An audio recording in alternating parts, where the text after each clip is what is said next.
ভাবে বলেছে আপনার সাথে ঐক্য করেছি এরশাদ বিরোধী আন্দোলনে, এরই মধ্যেই আপনি আরেকবার বেইমানি করেছিলেন। তাই আপনাকেও জনগণ বিশ্বাস করে না, কারণ আপনি কার কন্যা, আপনি কার সন্তান? যেই পিতা এক মিনিটে বাংলাদেশে গণতন্ত্রকে হত্যা করে বাংলাদেশে বাকশাল কায়েম করেছিল, সেই পিতার সন্তান আপনি।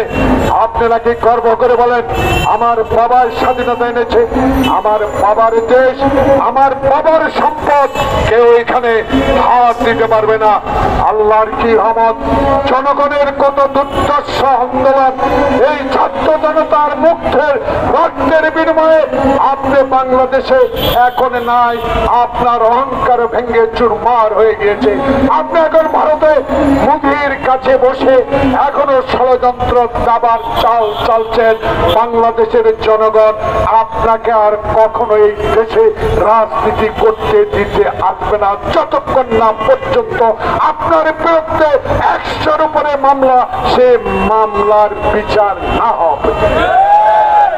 তাই আজকে বেগম জিয়া আবার প্রমাণিত করেছেন, গতকালকের এই অভ্যর্থনা আমরা আবার উৎসাহ পেয়েছি, জনগণ আবার উৎসাহিত হয়েছে। এদেশে গণতান্ত্রিক আন্দোলন ইনশাল্লাহ আবার সফল হবে। যারা 4000 উপরে বিএনপি নেতাকর্মী আত্মহত্যা দিয়েছেন, ছাত্র জনতার জুলাই আগস্টের বিপ্লবে যারা শত শত ছাত্র আত্মহত্যা দিয়েছেন, আপনাদের প্রতি আমাদের আশা, আপনাদের প্রতি আমাদের দোয়া থাকবে। আপনাদের রক্তের প্রতিশোধ বাংলাদেশে আসবে ইনশাল্লাহ। যদি ডক্টর মোহাম্মদ ইউনূস আপনি যদি একটি সুষ্ঠু ভোট, দিনের ভোট দিনে করে দিতে পারেন, বাংলাদেশের পছন্দের মানুষ, বাংলাদেশের মানুষ পছন্দের দলকে ভোট দিয়ে ইনশাল্লাহ নির্বাচিত করে এই দেশে একটি সংসদ করবে। সেই সংসদে 31 দফার দাবি পূর্ণ বাস্তবায়ন করে দেশ পরিচালনা হবে।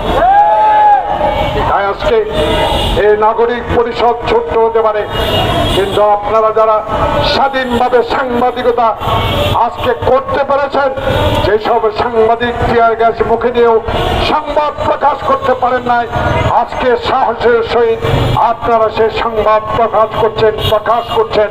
আপনাদেরকে আমাদের ধন্যবাদ দিতে হবে। এই কারণে সত্য কথা তুলে ধরুন। বাংলাদেশের ৭৫% মানুষ এখন নির্বাচন চায়, আর নির্বাচন বিলম্বিত নয়, এখনই নির্বাচনের প্রয়োজন। সংস্কার প্রায় শেষ পর্যায়ে। এমন সংস্কারে হাত দেবেন না যে সংস্কার 111-এর মতো বিলম্বিত করে আর একটি ষড়যন্ত্রের মাধ্যমে আইন নির্বাচনকে বিলম্বিত করতে পারে। তাই ডক্টর মোহাম্মদ ইউনূস আপনার কাছে এই পরিষদ থেকে, এই অবস্থান থেকে, জাতির এই বিবেকের স্থান থেকে আপনাকে অনুরোধ জানাবো, আর দেরি নয়, কারো কথায় নয়, আপনি গ্রহণযোগ্য ব্যক্তি, আপনার সিদ্ধান্ত চূড়ান্ত সিদ্ধান্ত। নির্বাচন ডিসেম্বরের মধ্যে দিতে হবে, দেওয়ার ব্যবস্থা করুন। সবাইকে ধন্যবাদ।